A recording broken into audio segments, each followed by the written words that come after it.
And we're going to talk about one of the most pressing issues for our national economic security this morning. Our nation, and to an outsized aspect, the West, contains vast amounts of mineral resources and other natural resources that we need. Everyone knows we don't have a supply problem. We have an access problem. We have regulatory barriers that are prohibiting us from accessing these minerals, and that's what we're going to talk about today. So we will start with introductions. We'll just go down. We have Jessica Carter from Ford, if you want to say a few words.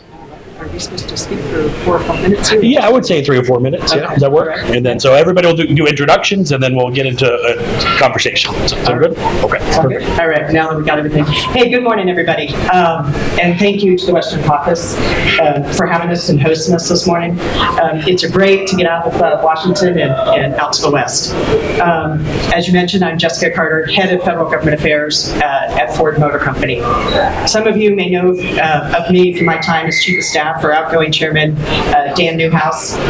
He's a true champion of rural America, and I couldn't be more proud to have worked for him. And while we'll miss him, we will have Mr. Lamalfa, a longtime friend, and I'm sure he's going to step into this important role with intense vigor with Mark at the head. Today, I'd like to share with you how Ford is navigating some of the biggest challenges in the auto industry that it's seen in over a century.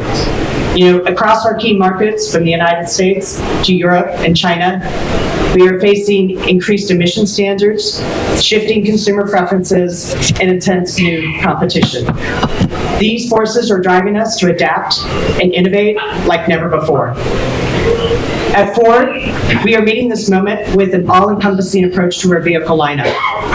We are offering gas-powered, hybrid, and electric vehicles to meet the needs of every driver, whether that's short city trips or heavy-duty hauling on rural roads. At the same time, advances in technology are making vehicles safer, more efficient, and more connected. However, these innovations come with challenges requiring expertise in software, cybersecurity, and cutting-edge manufacturing. The competitive landscape is also shifting. No longer just GM and Ford. Tesla is the first successful U.S. auto startup in over a century and has redefined the market. And now China's automakers are targeting the United States and Europe. They're pushing their overproduction capacity onto our markets and claiming market share. So what does this mean for Ford? It means that we must rise to the occasion.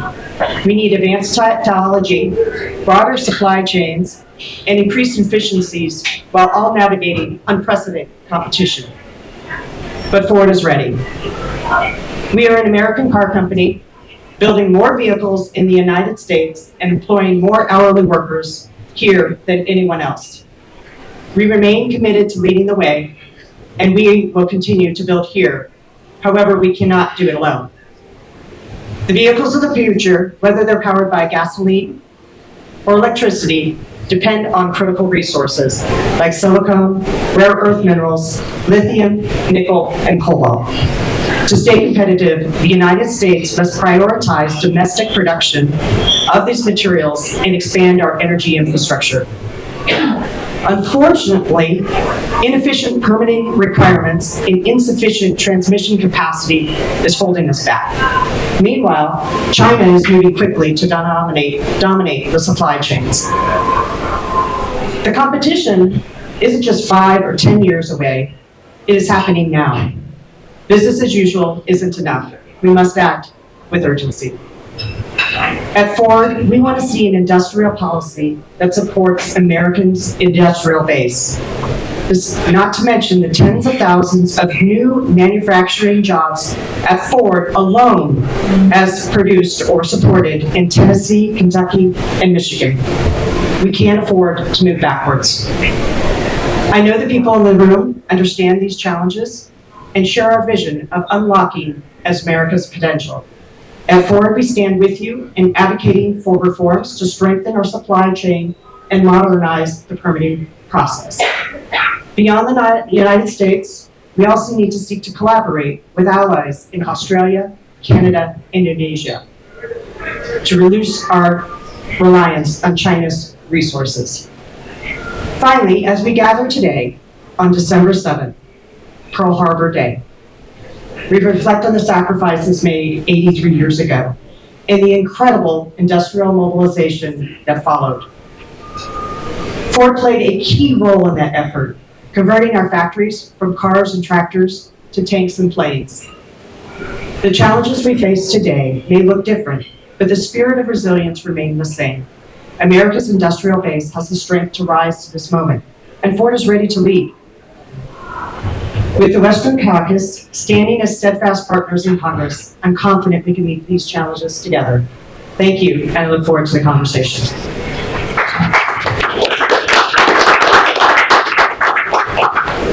All right, good morning, everyone. Thank you for the opportunity to be here. My name is Justin Prosser. I'm Vice President of Government and Political Affairs at the National Mining Association. We're a trade association that prioritizes domestic production of hard rock minerals and coal, and then we also have, the suppliers and all the other side of the industry, the support side of the industry that really makes our mining, our domestic mining operations happen.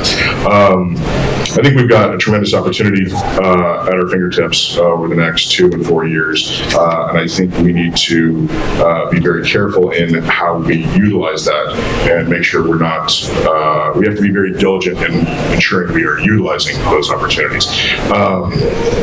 I think from a domestic mining standpoint, the opportunities exist to really focus on prioritization of domestic sourcing of minerals and metals and energy resources that we have beneath our feet domestically. We have tremendous mineral endowment, tremendous coal reserves that will really allow and enable this nation to really reach its full potential. And that's a great opportunity that we need to pursue. And we look forward to working with you as the Western Caucus. The Western Caucus has always been a friend. It's always been an advocate, and I sincerely appreciate the opportunity to engage with you and your staff and additional stakeholders that we have, not only on this panel, but also you in the audience. So thank you for this opportunity, and look forward to 119. Let's do it. Great. We'll turn it over to Christopher Guith. Thank you very much. Good morning. Thank you for the invitation to speak. I work at the U.S. Chamber of Commerce, and I manage our Global Energy Institute, so the energy and environment arm of the Chamber. Most of you are probably familiar with the Chamber, but we're the largest trade association in the world. And I don't say that to brag at all. I say that for empathy, because trying to find consensus across so many disparate voices, disparate industries is challenging. If you think the speaker trying to find consensus between the Freedom Caucus and the Problem Solvers Caucus, that's nothing compared to trying to find consensus between oil companies and financial service companies. But the one area where there's absolute 100% consensus is on the need for a greater domestic critical mineral production. Yes, we absolutely need to continue to foster multilateral trade with our allies to diversify away from China, but we need to start at home. And I think this administration has had it backwards. It starts with recycling, and then it moves to multilateral, and the domestic production has been almost completely ignored. I do have to give a golf clap, because they finally approved the first critical mineral production in this state last month. So I do golf clap there, but that's after 3 failures to approve other critical mineral facilities. Resolution in Arizona, Twin Metals in Minnesota, and Ambler in Alaska. As has been stated, we have more than enough for us and our allies, but we have to get it out of the ground. And I think if you take nothing away from this, realizing that we depend upon China for roughly 90% of these minerals, but that's not even the half of it. We depend on China for 90% of the processing of turning the minerals into the widgets that we use in the manufacturing sector, that we use in the pharmaceutical sector, all the different areas. Even if we mine it here, we still have to ship it to China to turn it into the widgets that we need here. This is extremely concerning, especially from a Pentagon standpoint. There's a classified number that I don't know what it is any longer, but a certain percentage of all platforms and munitions that the Department of Defense uses have these minerals that have been processed in China. And that is, there's a ton of open-ended questions there about what that means for vulnerability. One of the areas that I think we're going to see a lot of discussion around this in the Trump administration is first and foremost approving those 3 mines that are just sitting there languishing. I mean, if you look at resolution, there's already been over $2 billion invested in developing that. The United States Congress passed a law led by the late Senator John McCain to do a land swap to provide this land for development. And then this administration has stood in the way. So those things are going to hopefully get cleared out pretty quickly in a legally defensible way. But this is broader than that. I mean, first and foremost, it's a permitting issue. It's nearly impossible, as I've already sort of laid out, to get the federal permits you need to develop mining.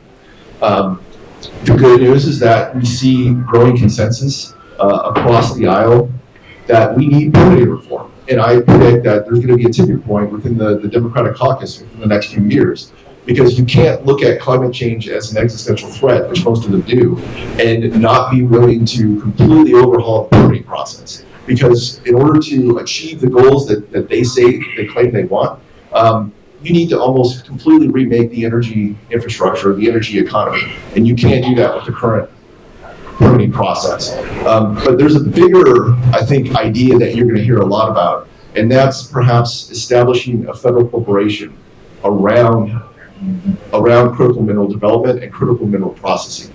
I mean, much like with the CHIPS and Science Act, a bipartisan acknowledgement that the possibility of China taking Taiwan was a tremendous threat to our economy, and therefore we needed to do something to reshore that semiconductor manufacturing capability. Well, this is very similar. These minerals are the building blocks of the manufacturing sector, and if China turns the screws on us, which they just did last week, they banned the export to the United States of 3 critical minerals that go into hundreds of manufacturing applications in this country. So much like the semiconductors, critical minerals are just as important.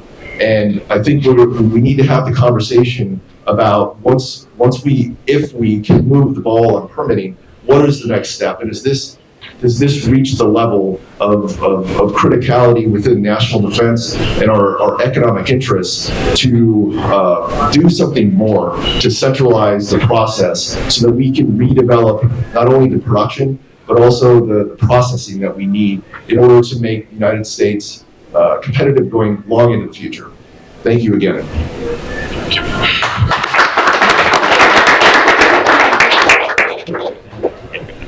So I'll pick it up from there. Thank you. Good morning, everybody. I'm Joe Cavatoni, and thanks to the Western Caucus Foundation for giving us the opportunity to be part of the panel and have some fun out here in Las Vegas as well. I didn't get a chance to go out last night, nor did I get a chance to spend a day of my money, but I'll do my best in the next couple of hours. I'm starting with a silver belt buckle. I'm going for it. Let me start with a few formal remarks and then kind of close with a few really key points that I think are kind of resonant with everybody.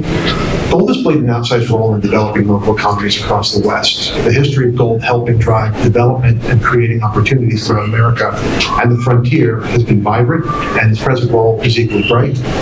Our organization, the World Gold Council, is a member association made up of the world's largest gold mining companies in the world. And in the U.S., the World Gold Council those firms employ 17,000 workers and contribute over $500 million in public revenue. And nearly all of the domestic gold mining that takes place by our organizations takes place in the West. And our members are directly supporting economic activity in over 16 states. Strengthening the gold's domestic supply and the supply chains that go along with it will help these local economies continue to prosper at a time when mining and manufacturing, and I think we've heard from others, and these opportunities are all dwindling and often being sourced from foreign places. Our current minerals policy in the U.S. Geological Survey's critical minerals list marks an important step towards onshoring mineral production and strengthening domestic mineral supply chains.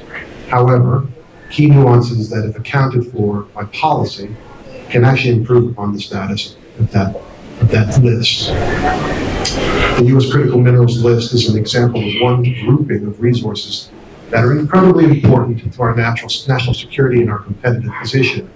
However, there are other resources, in particular gold, that serve an equal role in securing our future economy. From mining of the gold in America and the West, to the refining of it across the country, to the investment by savers and consumers, gold as a resource and a store of value is uniquely positioned to continue to support the U.S. economy well into the future, provided it is not disadvantaged in public policy. Some of those policies include permitting.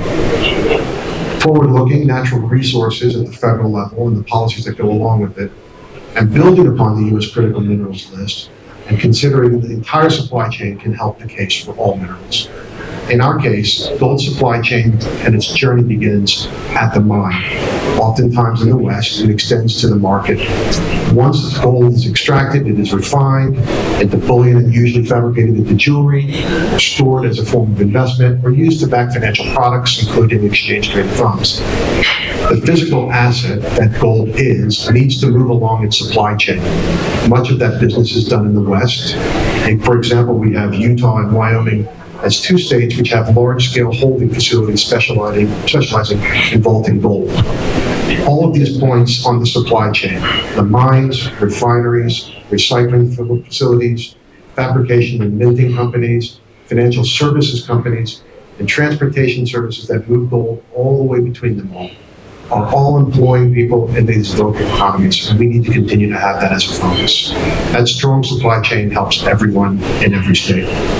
Not only is it important for us to continue to mine gold within our borders, we should also be looking to incentivize our banks and our institutions to hold gold as a strategic asset. For decades, federal policy has recognized the strategic importance of gold as a store of value by holding significant amounts of bullion in our reserves. Our friends, our competitors, and our adversaries recognize this value. Central banks drive a significant amount of gold demand on a global scale, and China, India, and Russia have all increased the amount of gold in their central bank reserves at record pace in recent years. Historically, the U.S. has been a global leader in gold markets and policy, and as the geopolitical tension environment continues to remain high and elevated, federal natural resource policy should continue to be written with gold's strategic importance in mind. One final thought, Congressman Scott talked about farming, and he was really tugging at some emotional strings for me this morning. We have a saying that we use at the World Council: everything you use in life is either farmed or mined. I'll close with that. Wonderful, thank you, and thank all of you for your opening remarks. And I think that the common theme that we'll start with is permitting reform, right? So everybody knows that permitting reform is needed, whether they want to admit it or not. We have a few bills in Congress that are poised to maybe move this Congress. So I'll ask Justin this first question.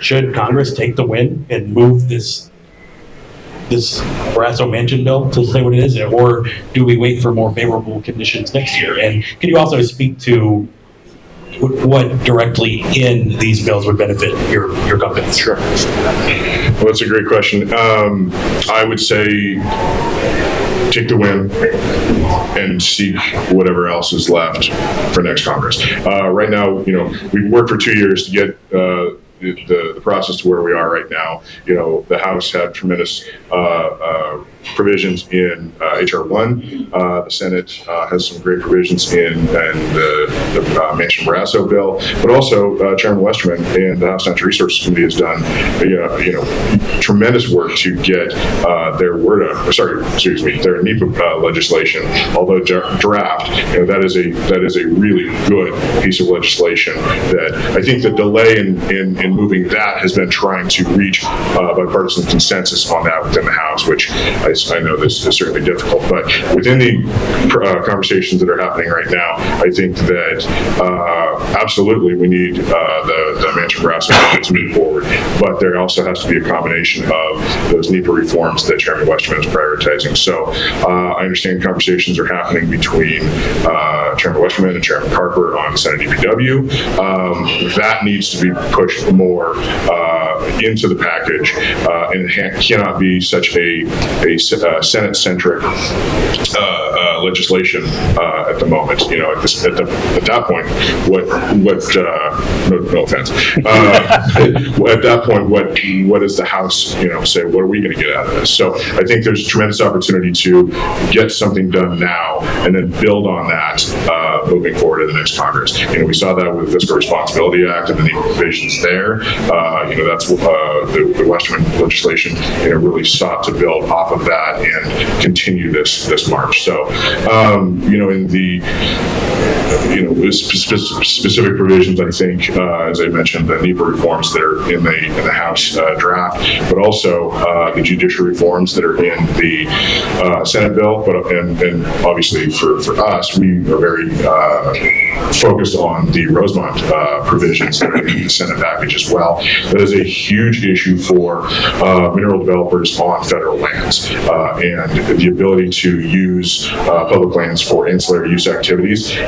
The court decision in 2022 really took those away, and so trying to turn back the clock to a pre-2022 timeframe would be ideal. So I'm going to chat with people individually, but I think if most people, if you mentioned the Rosemont fix, they either roll their eyes, knees collapse, or just walk away from me at this point. But anyway, it's a huge issue. But one comment to say after listening to the folks make introductions here, I also think we need to make sure we're prioritizing domestic mineral development.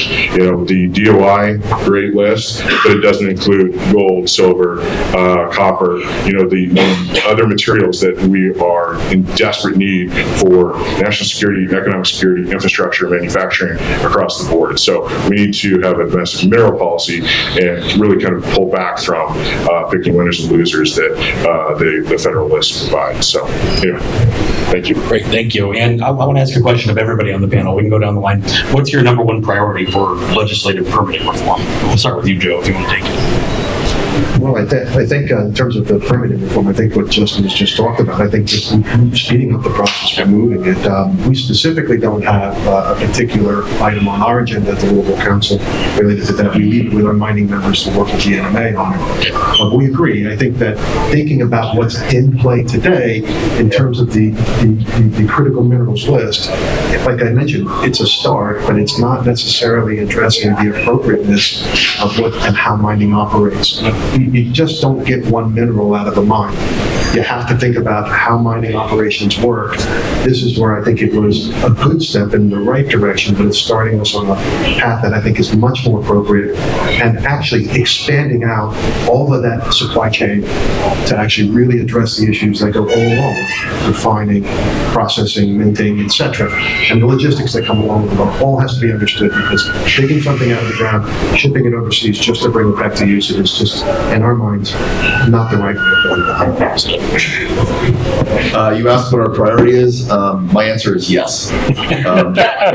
We need so much reform in the federal permitting process that it's difficult to pick, which one is most important, winners and losers. Justin mentioned this, but it's important to realize, NEPA was passed by Congress as a process law 50 some odd years ago. A process law, so that the public could know how the federal government was processing permitting requests, and then enable the public the opportunity to opine. Well, Congress hadn't touched it in over 50 years, and the courts have bastardized it and turned it into a substantive law, where now the courts have said, oh, well, Congress didn't really think about climate change 50 years ago, so we're gonna step in and require that climate change, Scope 3 emissions are gonna be part of that process. That's not what Congress intended. Hopefully the Supreme Court deals with that. They have the oral arguments next week on a very important case that not a lot of people are talking about. It's called 7 County, and it really goes to the heart of what the scope of NEPA is supposed to be. Obviously, we've seen this court very targeted at the bureaucratic overreach, and so I think it's fair to say that we can expect a little bit of relief there. But it still comes down to Congress stepping up and making substantive and durable changes. The Fiscal Responsibility Act was the first time that NEPA had been substantively amended since its inception. And while it was baby steps in the grand scheme of what we need, it was a giant leap in building the policy chops and the muscle memory that Congress needs to keep that ball rolling. Going back to where we are right now, the Manchin-Barrasso bill is phenomenal. It represents the exact type of bipartisan consensus we need to see in order for these things to happen. But it's important to realize, as Justin alluded to, the House is unlikely to accept it as is. It's just one portion of the broader picture. It does include the quote-unquote must-have that most Democrats want, transmission siting reform, which is critically important. I mean, since we're sitting here in southern Nevada, it's important to point out that we just saw a transmission line approved that takes electrons from a solar facility in southern Nevada to southern California. It took 16 and a half years to get that permit. There's no way to build in this country. So we want to see progress. I leave it to the leaders as to whether or not it's this Congress or next Congress, but I don't see a four-quarters agreement on just the Senate bill without additional reforms that would be traditionally on the Senate side in the EPW jurisdiction. Things like clean water, things like endangered species, all the bells and whistles that were in HR 1.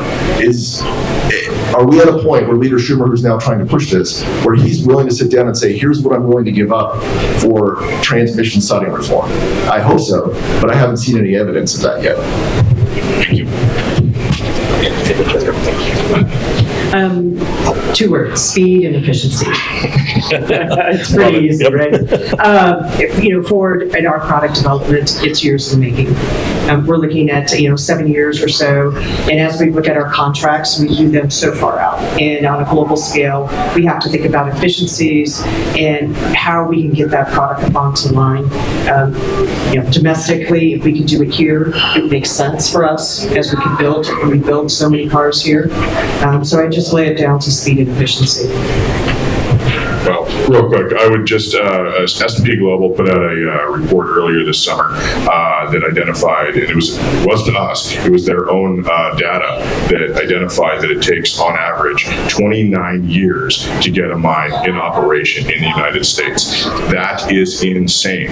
If we're going to build Ford vehicles, if we're going to manufacture, if we're going to do anything on our own without being completely dependent on foreign sourcing, especially from China, we absolutely need to do it here. So I think that is, let's figure this out. It shouldn't take this long. I mean, we've got a couple of our members, for example, Hecla Mining, who's a sponsor of the Western Caucus.